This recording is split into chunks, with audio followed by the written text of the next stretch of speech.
Assalamu alaikum dear learners, hopes you are enjoying good health and welcome to my YouTube channel.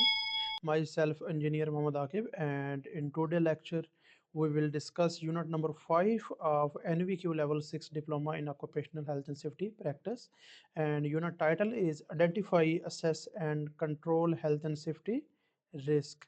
Before starting lecture, kindly dear students subscribe my YouTube channel and press the bell icon so that you will receive notification regarding my latest videos regarding health and safety. Thank you. So let's start the lecture. तो आज हम unit number 5 discuss करेंगे. Unit title है हमारे पास identify, assess and control health and safety risk, and unit code is Y/616/9535. This is unit code. इस unit के total 5 learning outcomes हैं जिनके बारे में हम अभी डिस्कशन करेंगे और उसके रिगार्डिंग असेसमेंट क्राइटेरियाज हैं. सो फर्स्ट लर्निंग आउटकम हमारी है be able to conduct an inspection of the work place. कि हमें पता होना चाहिए कि वर्क प्लेस की जो इंस्पेक्शन है वो किस तरह कंडक्ट करनी है. इंस्पेक्शन बहुत ही ज़्यादा इम्पोर्टेंट होती है हैज़र्ड्स को आइडेंटिफाई करने के लिए, अपनी वर्क प्लेस पे देखने के लिए अनसेफ एक्ट क्या हो रहे हैं, अनसेफ कंडीशन क्या है हमारी वर्क प्लेस पे. सो हमें इंस्पेक्शन जो है वो उसकी रिक्वायरमेंट क्या होती है, उसको किस तरह करते हैं, उसके बारे में पता होना चाहिए. सो उसके रिगार्डिंग 6 असेसमेंट क्राइटेरियाज हैं जो हमने मीट करने हैं लर्निंग आउटकम 1 को अचीव करने के लिए. सो इसमें फर्स्ट असेसमेंट क्राइटेरिया है हमारे पास identify the requirements to carry out health and safety inspection. हमें रिक्वायरमेंट्स के बारे में पता होना चाहिए कि अगर हमने अपनी वर्क प्लेस पे इंस्पेक्शन करनी है उसकी रिक्वायरमेंट्स क्या हैं. जिस तरह किस एरिया की इंस्पेक्शन करेंगे, किस टाइम करेंगे, फ्रिक्वेंसी क्या होगी इंस्पेक्शन की, इंस्पेक्शन 1 दिन की है, 2 दिन की है, वीकली है, मंथली है, उसकी फ्रिक्वेंसी क्या है, किस एरिया में करेंगे. और इंस्पेक्शन करने के लिए पीपीज की ज़रूरत होगी, पीपीज रिक्वायरमेंट या मेयरिंग डिवाइसेस. किसी चीज़ की हमने कंसंट्रेशन चेक करनी है, फॉर एग्जांपल हमारी वर्क प्लेस पे H2S हाइड्रोजन सल्फाइड जो कि बहुत ही ज़्यादा टॉक्सिक गैस है. सो उसकी अगर कंसंट्रेशन चेक करनी है हमने तो हमारे पास मेयरिंग डिवाइसेस होनी चाहिए जिससे हमें पता चल जाएगा कि वर्क प्लेस पे हाइड्रोजन सल्फाइड जो है उसकी कंसंट्रेशन को प्रॉपरली कंट्रोल किया गया है या नहीं किया गया. या चेक लिस्ट वगैरह अगर हमने इंस्पेक्शन करनी है तो हमारे पास प्रॉपर चेक लिस्ट होनी चाहिए इंस्पेक्शन करने के लिए. सो इस तरह की जो रिक्वायरमेंट्स हैं वो आपको पता होनी चाहिए. So with respect to your organisation आपने यहाँ पे चीज़ें एक्सप्लेन करनी है कि इंस्पेक्शन की रिक्वायरमेंट्स क्या होती हैं और आप अपनी ऑर्गेनाइजेशन में किस तरह कैरी आउट करते हैं सेफ्टी इंस्पेक्शन, किस तरह हैज़र्ड्स को आइडेंटिफाई करते हैं, किस तरह हैज़र्ड आइडेंटिफिकेशन के बाद जो हैज़र्ड्स आपने आइडेंटिफाई किए हैं किस तरह उनको करेक्ट करते हैं, किस तरह करेक्टिव एक्शन लेते हैं और करेक्टिव एक्शन को किस तरह आप अपनी मैनेजमेंट के साथ कम्युनिकेट करते हैं. सो सारी चीज़ें with respect to your organisation आपने यहाँ पे एक्सप्लेन करनी है और उसके रिगार्डिंग आपने यहाँ पे एविडेंस अटैच कर देना है. जिस तरह इंस्पेक्शन चेक लिस्ट होती हैं उसमें सारी चीज़ें मेंशन होती हैं जो चीज़ें हमने चेक करनी होती हैं. सो इंस्पेक्शन चेक लिस्ट आप एज अ एविडेंस अटैच कर सकते हैं या इंस्पेक्शन रिपोर्ट्स आप जो हैं वो भी एज अ एविडेंस यहाँ पे अटैच कर सकते हैं. इस तरह असेसमेंट क्राइटेरिया 1.1 हमारा अचीव हो जाएगा. फिर असेसमेंट क्राइटेरिया 1.2 है हमारे पास inspect the work place to identify and evaluate hazard. हमने वर्क प्लेस को इंस्पेक्ट करना है हैजर्ड्स आइडेंटिफाई करने के लिए. जिस तरह के हमारा यूनिट है identify, assess and control health and safety risk. Basically ये हमारा पूरा यूनिट रिस्क असेसमेंट के बारे में है. जिस तरह हम रिस्क असेसमेंट करते हैं, रिस्क असेसमेंट में हैजर्ड्स को आइडेंटिफाई किया जाता है, हैजर्ड्स को एवेलुएट किया जाता है, फिर हैजर्ड्स को कंट्रोल किया जाता है. जो कंट्रोल मेयर्स हैं वो सजेस्ट किए जाते हैं ताकि हैजर्ड हमें नुकसान ना पहुंचाए. सो जो फर्स्ट स्टेप है वो इंस्पेक्शन होती है वर्क प्लेस की जिसमें हम हैजर्ड्स को आइडेंटिफाई करते हैं कि हमारी वर्क प्लेस पे कौन कौन से हैजर्ड हैं. जिस तरह के डिफरेंट टाइप के हैजर्ड होते हैं, नॉइस हो सकती है, वाइब्रेशन हो सकती है, टेम्परेचर वर्क प्लेस पे हो सकता है हाई, या कोई भी केमिकल सब्सटेंस हो सकता है, एर्गोनॉमिक हैजर्ड हो सकता है, स्लिप ट्रिप हैजर्ड हो सकता है. इसके अलावा इलेक्ट्रिसिटी हो सकती है, कोई भी टॉक्सिक गैस हो सकती है.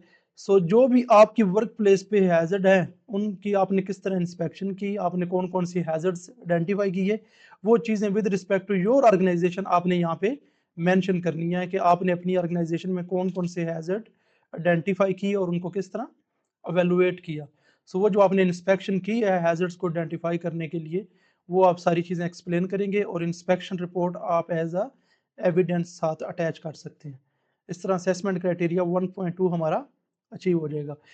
फिर असेसमेंट क्राइटेरिया 1.3 हमारे पास है, evaluate hazard through observation of work activities.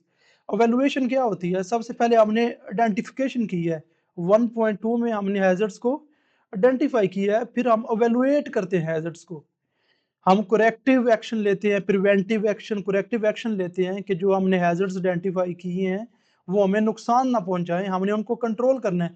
अगर हम उनको कंट्रोल नहीं करेंगे, उन हैजर्ड्स को एवेलुएट नहीं करेंगे, कंट्रोल मेयर्स हम सजेस्ट नहीं करेंगे, प्रिवेंटिव एक्शन, करेक्टिव एक्शन नहीं लेंगे, तो हमारी कंपनी में एक्सीडेंट होंगे, इंसिडेंट होंगे, नियर मिसेज होंगी, जिससे हमारी कंपनी की फेस वैल्यू, रेपुटेशन डाउन होगी, और जो कंपनी को ऑर्डर मिले होंगे वो वर्क प्लेस पे जो कंपनी को ऑर्डर मिले होंगे वो टाइम पे पूरे नहीं होंगे। सो इसलिए हमने हैजर्ड्स को एवेलुएट करना है और कंट्रोल मेयर्स सजेस्ट करने हैं, सेफ्टी प्रिकॉशन सजेस्ट करनी है, ताकि हैजर्ड्स हमें नुकसान ना पहुंचाएं। अपनी वर्क प्लेस पे जो एक्टिविटीज हो रही हैं उनको ऑब्जर्व करके, फिजिकली ऑब्जर्व करना है, वहां पे उनको ऑब्जर्व करना है, उसमें देखना है कौन कौन से हैजर्ड हैं जो हमें नुकसान पहुंचा सकते हैं अपनी मशीनरी में, इक्विपमेंट में, वर्क प्लेस पे।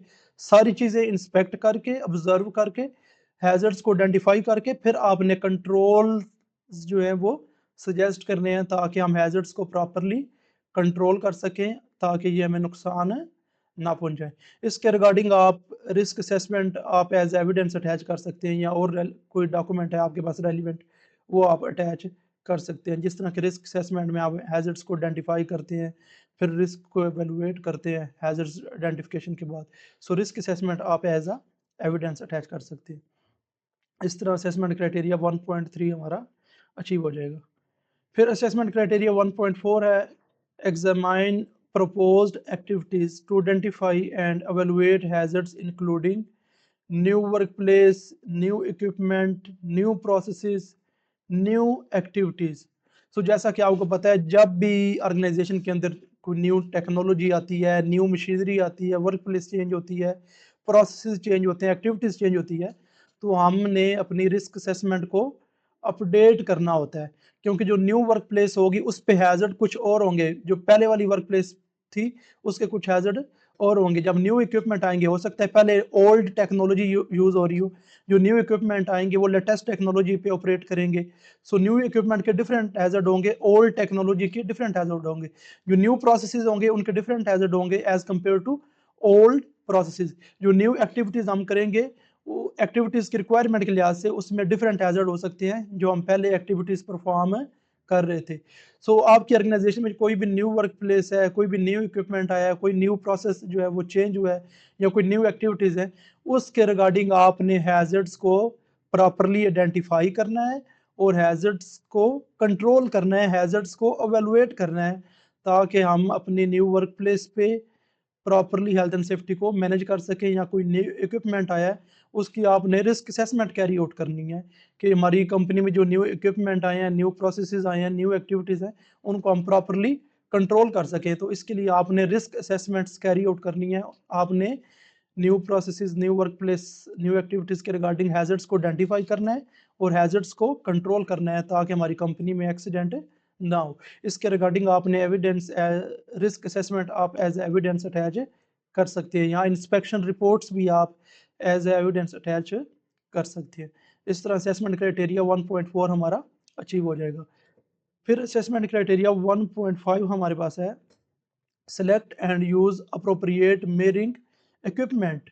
मेयरिंग इक्विपमेंट क्या होता है? जिस तरह की हमारी वर्क प्लेस पे नॉइस है, वाइब्रेशन है, तो उसको मेयर करने के लिए हमारे पास मेयरिंग इक्विपमेंट होने चाहिए। जिस तरह नॉइस अगर हमने मेयर करनी है, तो उसके लिए हमारे पास ऑडियोमीटर होना चाहिए। अगर वाइब्रेशन को मेयर करना है, हमारे पास वाइब्रोमीटर होना चाहिए। अगर विंड स्पीड को हमने मेयर करना है, हमारे पास एनीमोमीटर होना चाहिए। यहाँ हाइड्रोजन सल्फाइड हमारी वर्क प्लेस पे है, कार्बन मोनोऑक्साइड है, अमोनिया की कंसंट्रेशन है, उसको हम मॉनिटर किस तरह करेंगे? उसके रिगार्डिंग जो मॉनिटरिंग सिस्टम आपके पास है, वो आपने सारी चीज़ें यहाँ पे एक्सप्लेन करनी है, ताकि जो टॉक्सिक गैसेस हैं उनके एक्सपोजर को हम कंट्रोल कर सके। जिस तरह हाइड्रोजन सल्फाइड है उसको मेयर करने के लिए T40 रैटलर एक है इक्विपमेंट मॉनिटरिंग डिवाइस है, या H2S पर्सनल टॉक्सिक क्लिप होते हैं, हर बंदे के पास अपना होता है। सो इस तरह के जो भी मेयरिंग इक्विपमेंट आपकी वर्क प्लेस पे यूज हो रही हैं टॉक्सिक गैसेस की कंसंट्रेशन को मेयर करने के लिए, नॉइस को मेयर करने के लिए, वाइब्रेशन को मेयर करने के लिए, विंड स्पीड को मेयर करने के लिए, जो भी चीज़ें आप मेयरिंग इक्विपमेंट यूज़ कर रहे हैं वो चीज़ें आपने यहाँ पे एक्सप्लेन करनी है with respect to your organisation. As evidence जो मेयरिंग इक्विपमेंट वर्क प्लेस पे लगा हुआ है उसकी पिक्चर लेके आप एज एविडेंस अटैच कर सकते हैं। यहाँ जो मेयरिंग इक्विपमेंट है उस पर रीडिंग शो हो रही होगी, कार्बन मोनोऑक्साइड की यहाँ पे रीडिंग कितनी है, हाइड्रोजन सल्फाइड की कंसंट्रेशन कितनी है, ऑक्सीजन की कंसंट्रेशन कितनी है, वो जो रीडिंग होगी मॉनिटरिंग डिवाइस की वो आप एज अ एविडेंस यहाँ पे अटैच कर सकते हैं। इस तरह असेसमेंट क्राइटेरिया 1.5 हमारा अचीव हो जाएगा। फिर असेसमेंट क्राइटेरिया 1.6 है हमारे पास, maintain records of the hazards identified in sufficient detail to meet statutory requirements, organizational requirements, industrial best practice। जो भी हमने हैजर्ड्स आइडेंटिफाई किए हैं या रिस्क असेसमेंट के थ्रू वो सारी चीज़ें हमने रिकॉर्ड में रखनी है, अपना रिकॉर्ड मेंटेन करना है। रिकॉर्ड मेंटेन करने का फ़ायदा ये होता है कि रिकॉर्ड को हम एज अ रेफरेंस यूज़ कर सकते हैं, या रिकॉर्ड को हम अपनी परफॉर्मेंस मेयर करने के लिए हम यूज़ कर सकते हैं कि हमारी परफॉर्मेंस कैसी है, उसमें हम ट्रेंड्स बनाएंगे, उससे हमें पता चल जाएगा कि हमारी परफॉर्मेंस कैसे है रिगार्डिंग हेल्थ एंड सेफ्टी। यहाँ अगर हमारे पास रिकॉर्ड होगा प्रॉपर, उसको हम प्रीवियस ईयर का जो रिकॉर्ड होगा उसके साथ कंपेयर करेंगे, हम देखेंगे हमने कितना इम्प्रूव किया है regarding health and safety. So record जो है वो हमने प्रॉपरली मेंटेन रखना है, जो भी हमने हैजर्ड्स आइडेंटिफाई किए हैं या हमने रिस्क असेसमेंट्स कैरी आउट किए हैं या हमने इंस्पेक्शंस कैरी आउट किए हैं, जो चेक लिस्ट है उनका रिकॉर्ड, जितने भी डॉक्यूमेंटेशन है हैजर्ड्स आइडेंटिफिकेशन के लिए सब का रिकॉर्ड हमने मेंटेन रखना है। ये स्टैट्यूटरी रिक्वायरमेंट्स भी होती है, हेल्थ एंड सेफ्टी जो लेजिस्लेशन होती है उसकी भी रिक्वायरमेंट होती है, लॉज की रिक्वायरमेंट है कि रिकॉर्ड्स को प्रॉपरली मेंटेन किया जाए। और ऑर्गेनाइजेशन की रिक्वायरमेंट भी होती है, ऑर्गेनाइजेशन की पॉलिसी में फॉर एग्जांपल लिखा हुआ है कि हमने हैजर्ड्स को, जो हमने हैजर्ड्स आइडेंटिफाई किए हैं उसका प्रॉपर हमने रिकॉर्ड मेंटेन करना है। तो ऑर्गेनाइजेशन की रिक्वायरमेंट हो सकती है, ऑर्गेनाइजेशन की पॉलिसी में लिखा होगा कि हमने रिकॉर्ड जो है वो डॉक्यूमेंटेशन का प्रॉपर मेंटेन रखना है, या industrial best practice international standards की रिक्वायरमेंट हो सकती है कि हमने रिकॉर्ड को प्रॉपर मेंटेन रखना है। सो इंटरनेशनल स्टैंडर्ड्स की रिक्वायरमेंट को पूरा करने के लिए लेजिस्लेशन लॉ जो है हेल्थ एंड सेफ्टी लॉज उनकी रिक्वायरमेंट को पूरा करने के लिए, ऑर्गेनाइजेशनल की रिक्वायरमेंट्स को मीट करने के लिए, पूरा करने के लिए हमने जो अपने रिकॉर्ड्स हैं हैजर्ड्स के उनको हमने मेंटेन रखना है, या हैजर्ड्स आइडेंटिफिकेशन के रिलेटेड जो भी डॉक्यूमेंट्स हैं उनका रिकॉर्ड हमने मेंटेन रखना है ताकि हम प्रॉपर कंप्लायंस शो कर सके regarding health and safety laws, health and safety international standards. अगर हमारे पास रिकॉर्ड्स होंगे प्रॉपर तो उसको हम as a benchmarking use कर सकते हैं। हम बेंच मार्किंग क्या होती है, हम अपनी परफॉर्मेंस को कंपेयर करते हैं किसी दूसरी ऑर्गेनाइजेशन की परफॉर्मेंस के साथ कि हम किन एरियाज में लैग कर रहे हैं, किन चीज़ों की हमें इम्प्रूवमेंट की ज़रूरत है। सो रिकॉर्ड को हमने लाजमी मेंटेन रखना है अपनी हेल्थ एंड सेफ्टी परफॉर्मेंस को इम्प्रूव करने के लिए।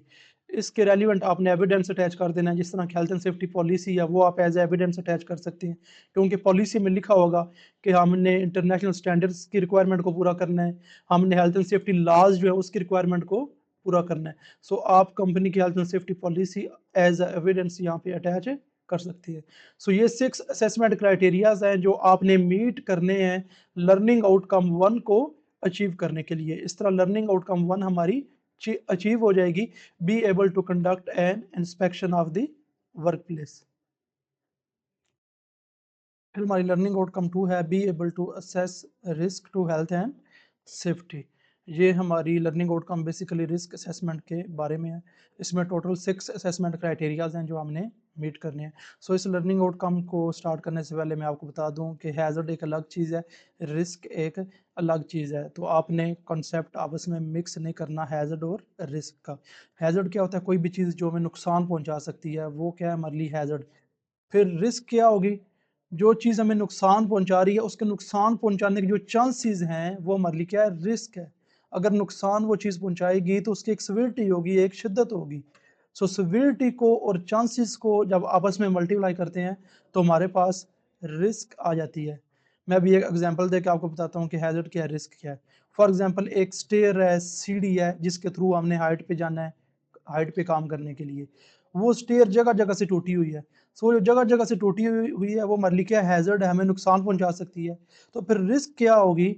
रिस्क ये होगी उसके टूटने की वजह से, जगह जगह से टूटी हुई है, उसकी वजह से हम सीढ़ी से नीचे गिर सकते हैं, चांसेस हैं, चांसेस आ गए हमारे पास। जब हम गिरेंगे सीढ़ी से तो हाइट होगी, हाइट से नीचे गिरेंगे।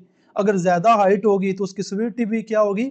ज्यादा होगी। अगर कम हाइट होगी तो उसकी सिविलिटी भी कम होगी। सो सिविलिटी को और चांसेस को जब मल्टीप्लाई करेंगे तो हमारे पास क्या आ जाएगी? रिस्क। सो ये कंसेप्ट आपने आपस में मिक्स नहीं करना। सो लर्निंग आउटकम में वन में बेसिकली हमने हैजर्ड्स आइडेंटिफिकेशन के बारे में पढ़ा है कि हमने अपनी वर्क प्लेस पे हैजर्ड्स को आइडेंटिफाई करना है थ्रू प्रॉपर इंस्पेक्शंस। सो लर्निंग आउटकम 2 में जो हमने हैजर्ड्स आइडेंटिफाई किए हैं उसके रिगार्डिंग हम रिस्क असेसमेंट्स कैरी आउट करेंगे। उन हैजर्ड्स को हमने किस तरह कंट्रोल करना है उसके बारे में हम लर्निंग आउटकम 2 में पढ़ेंगे। सो इसमें 6 असेसमेंट क्राइटेरियाज हैं जो आपने मीट करने हैं।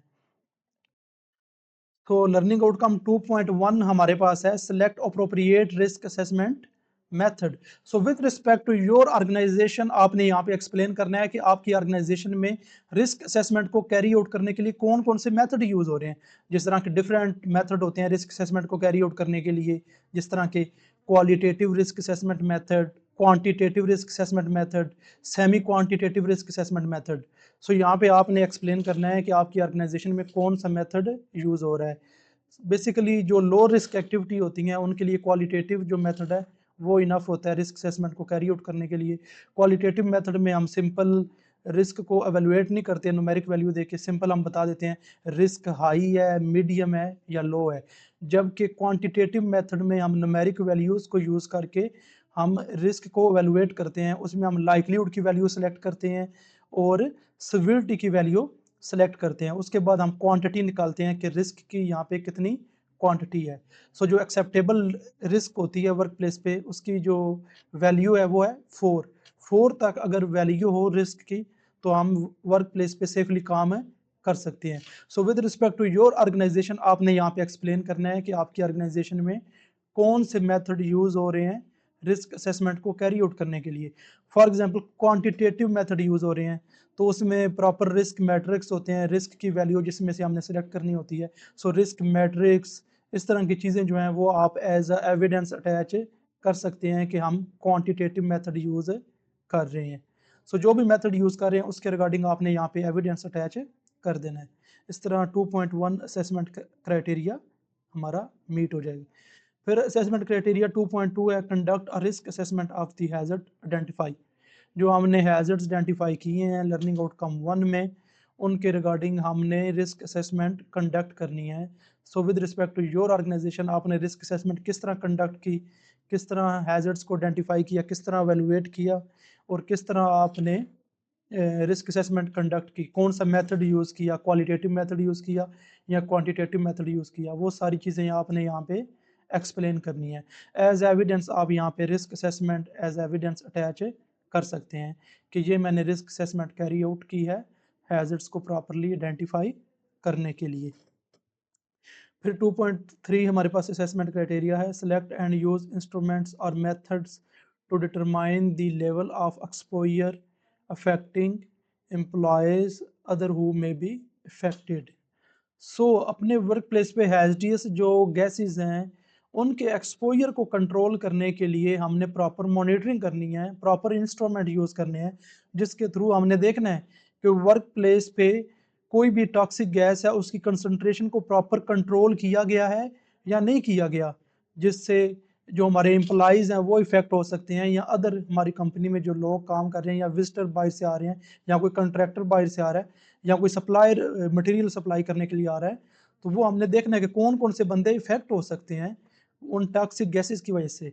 तो उनको हमने प्रॉपर मॉनिटर करना है, उनके प्रॉपर इंस्ट्रूमेंट मॉनिटरिंग डिवाइसेस जो हैं वो हमने सेलेक्ट करनी है, यूज़ करनी है और हमने एक्सपोजर जो है उसका लेवल देखना है गैसेस का कि यहाँ पे जो टॉक्सिक गैसेस हैं उनका एक्सपोजर कितना है, कितनी उनकी कंसंट्रेशन है। जिस तरह हाइड्रोजन सल्फाइड है अमोनिया है, कार्बन मोनोऑक्साइड है, इन गैसेस की हम कंसंट्रेशन अपनी वर्क प्लेस पे चेक करते हैं कि ये गैसेस जो इनकी एक्सेप्टेबल एक लिमिट वैल्यू है उसके अंदर है या उससे को एक्सीड कर रही हैं। तो उसके लिए हमने प्रॉपर इंस्ट्रूमेंट यूज़ करने हैं इन गैसेस की कंसंट्रेशन को मॉनिटर करने के लिए। सो यहाँ पे with respect to your organisation, आपके ऑर्गेनाइजेशन में कौन कौन सी टॉक्सिक गैसेज हैं, हैजर्डस मटेरियल हैं, आप उसको किस तरह मॉनिटर कर रहे हैं, कौन से इंस्ट्रूमेंट यूज़ कर रहे हैं ताकि एक्सपोजर को कंट्रोल किया जा सके जो हमारे एम्प्लॉयज़ को अफेक्ट करेंगी या अदर जो हमारी कंपनी में लोग काम कर रहे हैं उनको अफेक्ट करेंगी। सो यहाँ पे आपने with respect to your organisation सारी चीज़ें एक्सप्लेन करनी है कि आप एक्सपोजर को किस तरह कंट्रोल कर रहे हैं हैजर्डस गैसेस के। सो विद रेलेवेंट यहाँ पे आपने एविडेंस अटैच करना है। जिस तरह कोई मॉनिटरिंग डिवाइस है आप यूज़ कर रहे हैं एक्सपोजर मॉनिटर करने के लिए टॉक्सिक गैसेस, उसकी पिक्चर आप एज एविडेंस अटैच कर सकते हैं या उसकी जो रीडिंग है उस पर गैसेस की कंसंट्रेशन लिखी होगी वो आप एज एविडेंस अटैच कर सकते हैं। So with respect to your organisation आपने एक्सप्लेन करनी है सारी चीज़ें।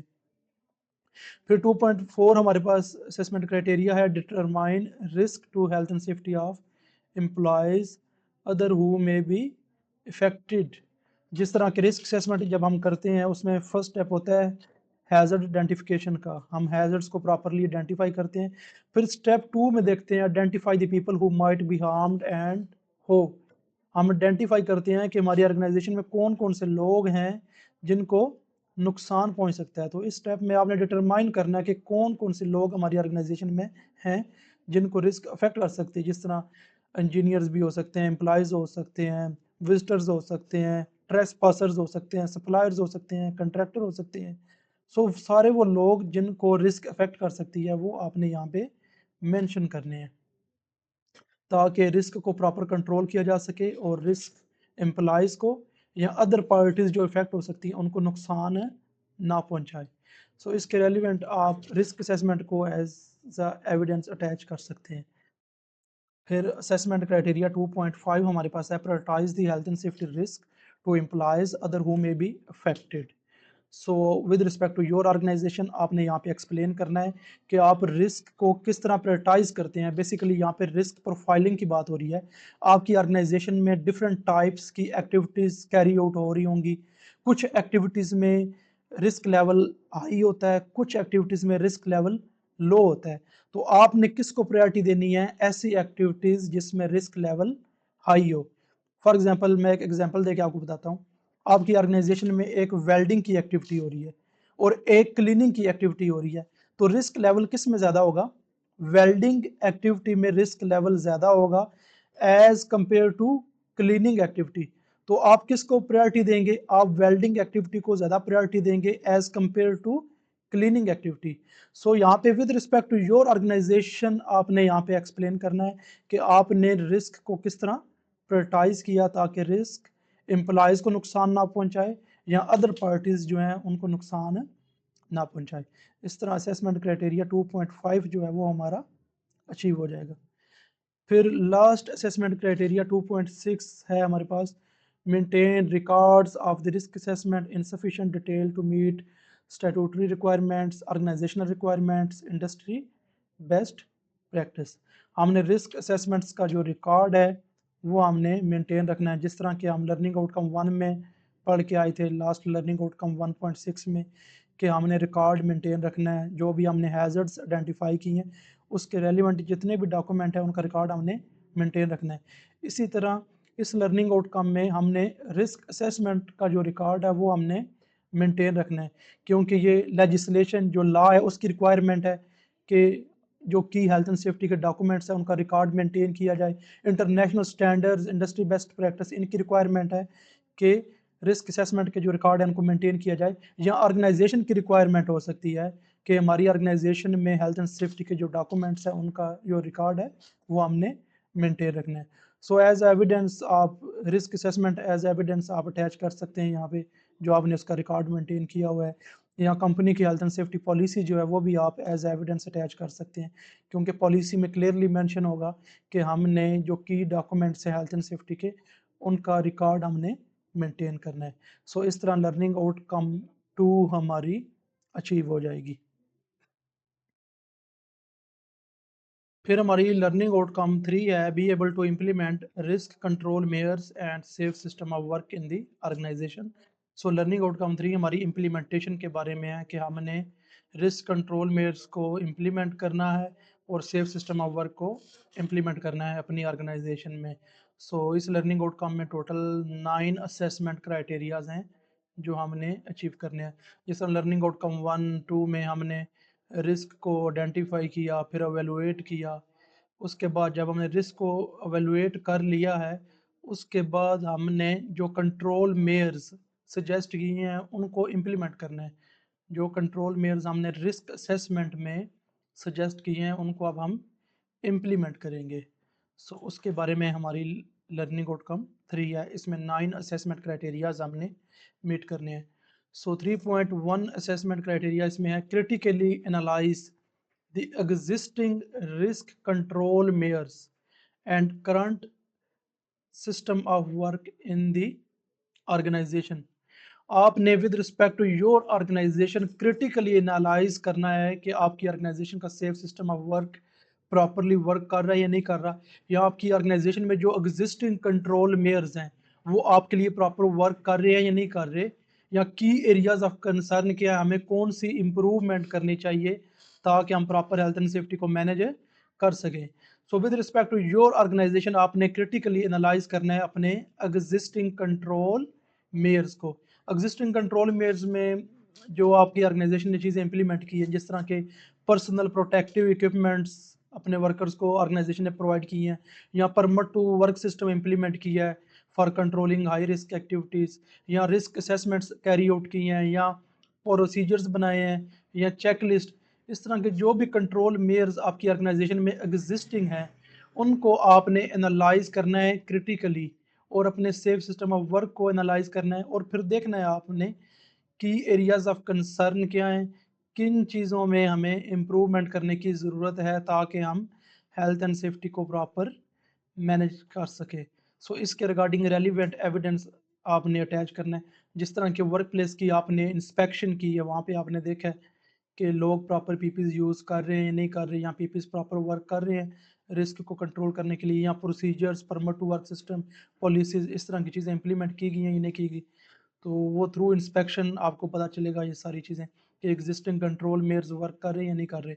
सो इंस्पेक्शन रिपोर्ट जो है वो आप एज एविडेंस यहाँ पे अटैच कर सकते हैं। फिर 3.2 असेसमेंट क्राइटेरिया है हमारे पास, identify for consideration the risk control measures required by statutory requirements, organisational requirements, industry best practice.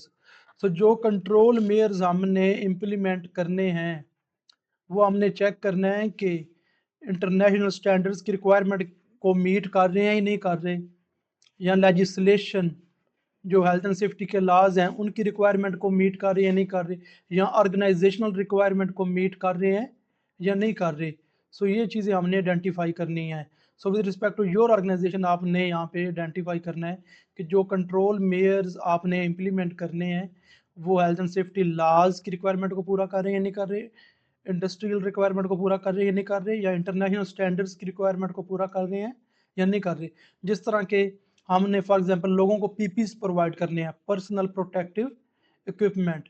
सो हम देखेंगे कि जो हम पीपीज प्रोवाइड कर रहे हैं वो इंटरनेशनल स्टैंडर्ड्स की रिक्वायरमेंट को मीट कर रहे हैं या नहीं कर रहे, या हेल्थ एंड सेफ्टी लॉज जो है उसकी जो रिक्वायरमेंट है regarding PPs personal protective equipment उसकी रिक्वायरमेंट को पूरा कर रहे हैं या नहीं कर रहे। सो ये चीज़ें आपने कंसीडर करनी है रिस्क कंट्रोल मेयर्स को इम्प्लीमेंट करने के लिए। इस तरह असेसमेंट क्राइटेरिया 3.2 हमारा अचीव हो जाएगा। इसके रिगार्डिंग रेलिवेंट एविडेंस आप अटैच करेंगे, जिस तरह के आप हेल्थ एंड सेफ्टी पॉलिसी भी अटैच कर सकते हैं। पॉलिसी में सारी चीज़ें मेंशन होती हैं, हेल्थ एंड सेफ्टी लॉज की क्या रिक्वायरमेंट है, कंट्रोल मेयर्स के रिगार्डिंग, या इंटरनेशनल स्टैंडर्ड्स की क्या रिक्वायरमेंट है।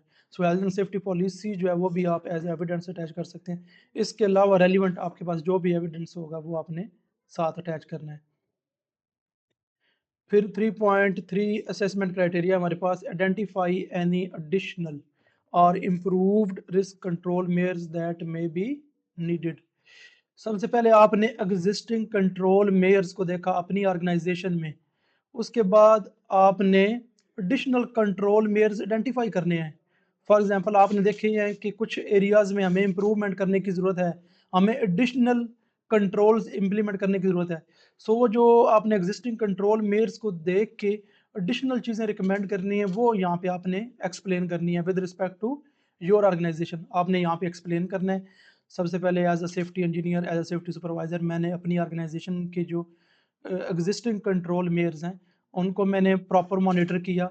उसमें मुझे ये की एरियाज़ ऑफ इम्प्रूवमेंट नज़र आए, तो इसके लिए मुझे एडिशनल कंट्रोल मेयर्स इंप्लीमेंट करने की ज़रूरत है। सो एडिशनल कंट्रोल्स मैंने अपनी ऑर्गेनाइजेशन में इंप्लीमेंट किए फॉर कंट्रोलिंग रिस्क। जिस तरह के ऑर्गेनाइजेशन के जो एग्जिस्टिंग कंट्रोल मेयर थे उसमें ट्रेनिंग के बारे में नहीं था कि हम लोगों को ट्रेनिंग नहीं देंगे, तो आप एडिशनल कंट्रोल में सजेस्ट करेंगे कि लोगों को प्रॉपर ट्रेनिंग्स प्रोवाइड की जाए, लोगों को proper instruction, training, supervision provide की जाए। सो इस तरह की जो चीज़ें आप सजेस्ट करेंगे वो किस में आएंगी? एडिशनल कंट्रोल मेयर में। एग्जिस्टिंग कंट्रोल मेयर को देख के आप एडिशनल कंट्रोल मेयर सजेस्ट करेंगे for improving health and safety. So 3.3 में ये सारी चीज़ें आप एक्सप्लेन करेंगे। सो रिस्क असेसमेंट जो है वो आप एज एविडेंस अटैच कर सकते हैं, क्योंकि रिस्क असेसमेंट में हम एग्जिस्टिंग कंट्रोल मेयर्स को पहले मॉनिटर करते हैं, फिर हम एडिशनल कंट्रोल मेयर्स सजेस्ट करते हैं ताकि हम प्रॉपर रिस्क को कंट्रोल कर सकें। सो रिस्क असेसमेंट आप एज एविडेंस अटैच कर सकते हैं।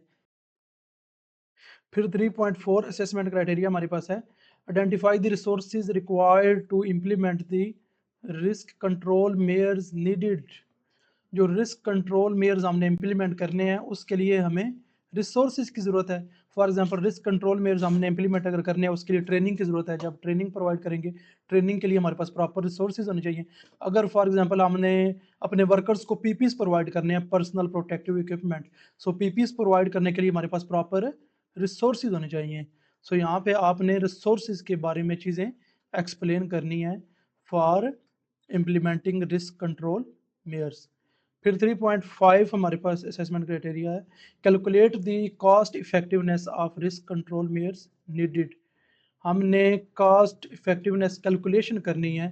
जो कंट्रोल मेयर्स हमने इम्प्लीमेंट करने हैं उसकी कॉस्ट इफेक्टिवनेस के रिलेटेड हमने कैलकुलेशन करनी है।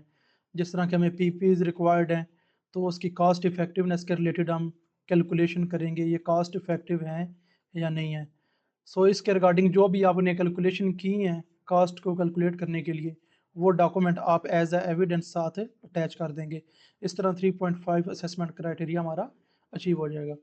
फिर 3.6 असेसमेंट क्राइटेरिया हमारा है consult with managers, employee representatives and employees about risk control needed. So हमने अपनी कंपनी के जो मैनेजर्स हैं, एम्प्लॉय रिप्रेजेंटेटिव्स हैं, या जो हमारी बॉटम मैनेजमेंट है, एम्प्लॉयज़ हैं, सब के साथ हमने कंसल्ट करना है, मीटिंग करनी है उनके साथ डिस्कस करने के लिए कि रिस्क कंट्रोल मेयर्स हमने ये इम्प्लीमेंट करने हैं, किस तरह इम्प्लीमेंटेशन होगी, किस तरह हम मॉनिटर करेंगे कि कंट्रोल मेयर हमारे लिए वर्क कर रहे हैं या नहीं कर रहे। सो हमने अपने मैनेजर्स के साथ, एम्प्लॉय रिप्रेजेंटेटिव्स के साथ, एम्प्लॉयज़ के साथ कंसल्ट करना है और उनकी राय लेनी है। अगर उन्होंने कुछ बताया कि हमें कंट्रोल मेयर्स में चेंजिंग करने की ज़रूरत है तो वो हम फिर चेंजिंग करेंगे ताकि प्रॉपर कंट्रोल मेयर्स हम वर्क प्लेस पे इम्प्लीमेंट करें और रिस्क को कंट्रोल कर सकें। सो अगर आपने मैनेजर्स, एम्प्लॉय रिप्रेजेंटेटिव, एम्प्लॉयज़ के साथ कोई मीटिंग की है, सो जो मीटिंग है उसके रिलेटेड कोई भी डॉक्यूमेंट जो है आपके पास वो आप एज एविडेंस अटैच कर देंगे। इस तरह 3.6 हमारी जो लर्निंग आउटकम है, असेसमेंट क्राइटेरिया, वो अचीव हो जाएगा। फिर 3.7 असेसमेंट क्राइटेरिया हमारे पास है plan the implementation of risk control measures in order of priority. फिर हमने प्लान करना है, इम्प्लीमेंट करने हैं अपने कंट्रोल मेयर्स अपनी मैनेजमेंट, टॉप मैनेजमेंट के साथ, बॉटम मैनेजमेंट के साथ, सबके साथ कंसल्ट करके फिर हमने जो इम्प्रूव्ड रिस्क कंट्रोल मेयर्स हैं उनको हमने इम्प्लीमेंट करना है इन ऑर्डर ऑफ प्रायोरिटी।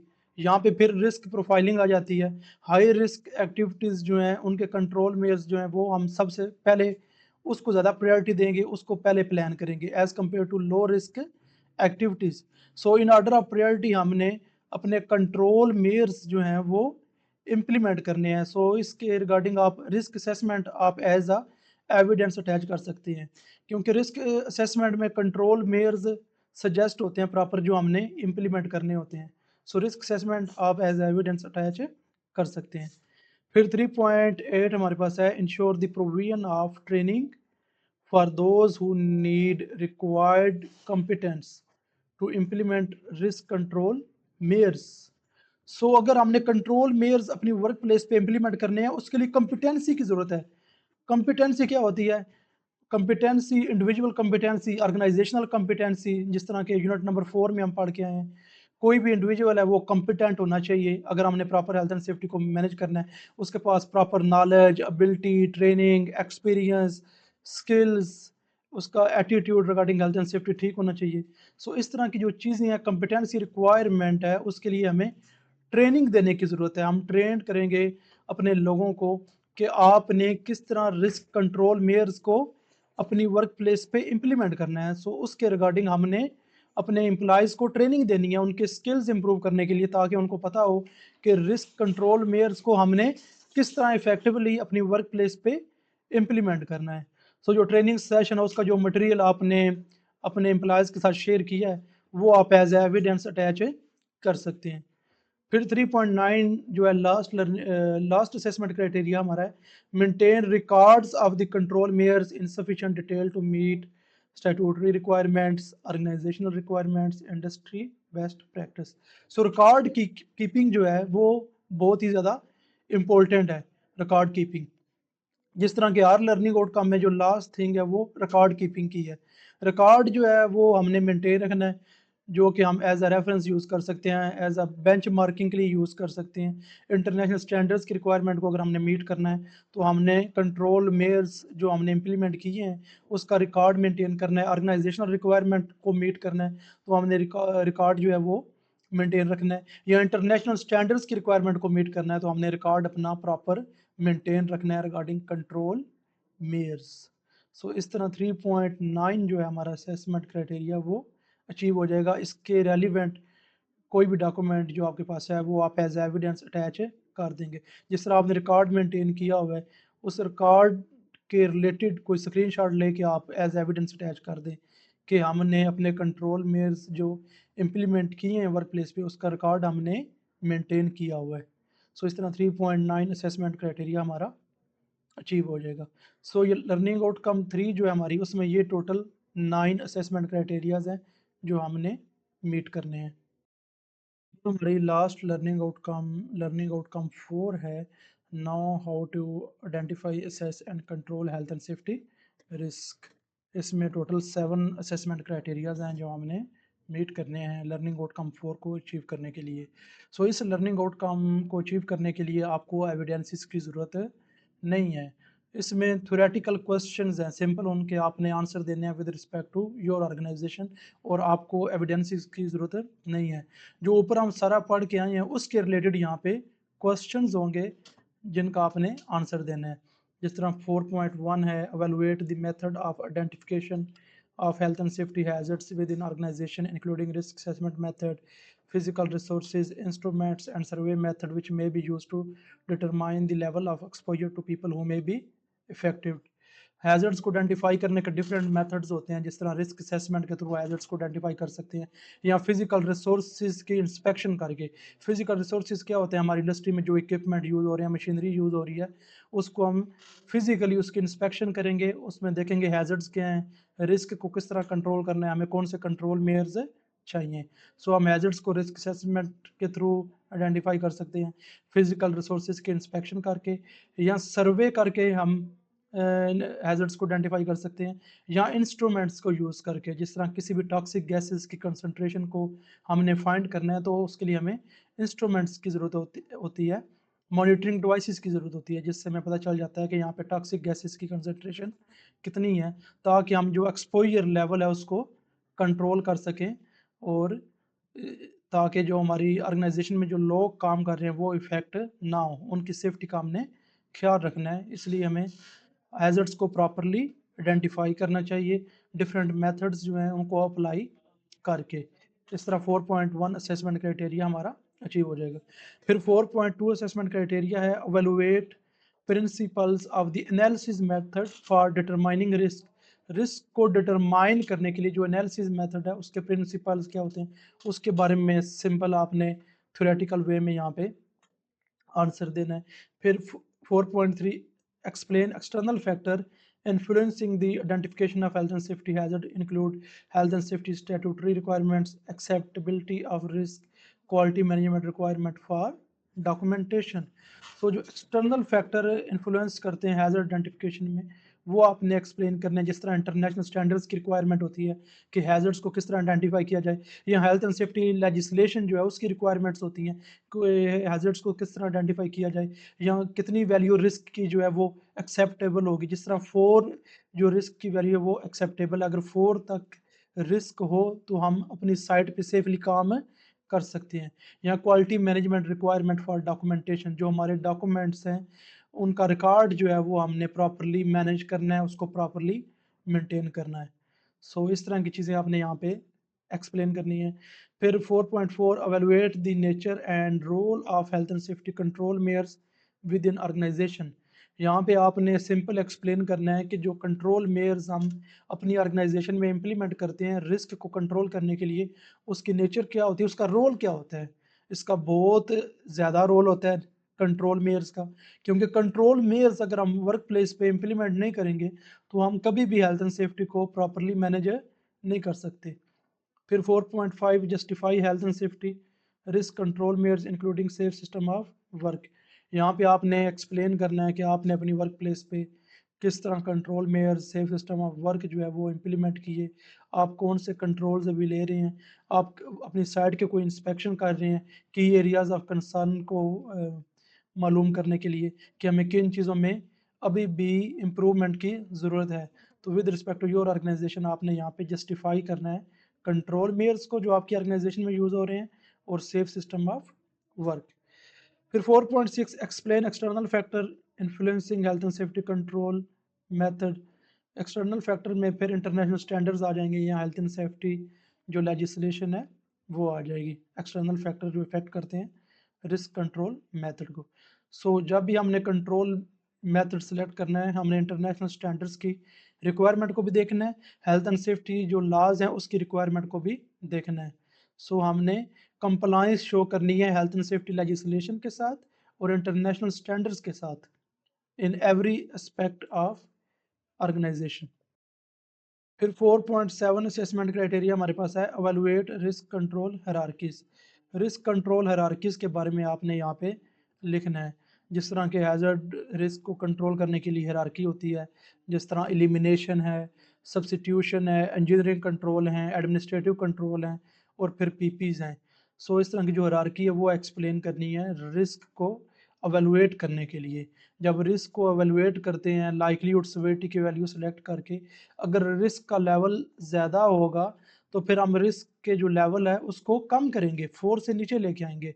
4 तक जो रिस्क की वैल्यू होती है वो एक्सेप्टेबल होती है, उसके लिए हायरार्की ऑफ कंट्रोल हम इम्प्लीमेंट करेंगे। जिस तरह की हैजर्ड को एलिमिनेट कर दें, हैजर्ड को सब्स्टिट्यूट कर दें इंजीनियरिंग कंट्रोल इम्प्लीमेंटेशन के थ्रू, या एडमिनिस्ट्रेटिव कंट्रोल इम्प्लीमेंट करके, या पर्सनल प्रोटेक्टिव इक्विपमेंट। सो इस तरह की चीज़ें आपने यहाँ पे एक्सप्लेन करनी है। इस तरह जो लर्निंग आउटकम 4 है हमारी वो अचीव हो जाएगी। इसमें थ्योरेटिकल क्वेश्चंस हैं सिंपल, उनके आपने आंसर देने हैं और आपको एविडेंसेस की ज़रूरत नहीं है। तो यहाँ पे हमारा lecture regarding unit 5 of NVQ level 6 is completed. So अगर कोई भी आपका क्वेश्चन है इस यूनिट के रिगार्डिंग आप मुझसे कमेंट सेक्शन में पूछ सकते हैं या मेरे व्हाट्सएप नंबर पे आप रब्ता कर सकते हैं। मेरा व्हाट्सएप नंबर डिस्क्रिप्शन में गिवन है। So kindly dear learners, subscribe my YouTube channel and press the bell icon so that you will receive notification regarding my latest video lectures. Thank you.